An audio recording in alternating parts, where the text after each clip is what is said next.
Sledeći takmičar ima 16 godina, dolazi iz Užica. Aleksandar Stevanović, druga emisija. Druga. Aleksandre, izvoli, dobroveče. Sve ne dvoje. Si dobar? Ajde. Jesam. Pričaj nešto brzo. Kako si? Super, kako ste vi? Odlično. Šta radiš? Ništa, evo došao. Kakav Šta si radio, šta si jeo juče? Otkud znam, ne sjećam se. Jesi jeo uopšte? Kako zaboravio? Nisam. Šalim se. Nije jeo uopšte. Šta si jeo? Jeo pomfrit i meso. Pomfrit i meso. Kuvano, kuvano. A brokoli malo? Ne, Ne. Brokologa, ne jedeš brokologa. Brokologa ništa. Imaš djevojku? nemam. Što? Zašto? Pa eto, raskinuli. Što to Raskinuli. što Nemci skočile, jel? Uključite mi ovu kameru. Jel patiš? Ne. Nemoj da mu... Ovakvog si čovjeka ostavila. Sravno te bude. Ajde, drž se. Ajde.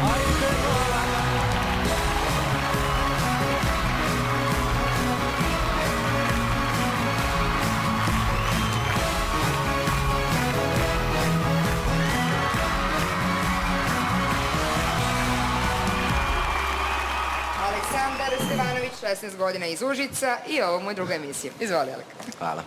Dobro reče, drugarica, to jest bivša devojka me prijavila za audiciju i rekla je rođen si za scenu, bit ćeš top. I tako sam se prijavio, inače kad kažem već bivša, da vam kažem kako smo raskinuli. Uđem ja na Face, vidim njenu sliku, 600 lajkova, jer mora da je dobra riba. Sad ću da vidim mogu li šta da uradim. Pošaljem ja njoj poruku, ćao, ona meni sin. Druga poruka, ćao, ona meni sin. Ja se tu iznerviram, napišem, jel više voliš ćerku ili sin? Ona meni sin. I ja tu nju oduševim. Dogovorimo se da se nađemo kod nekog konja i dolazi ona, ja sad očekujem da ona bude savršena.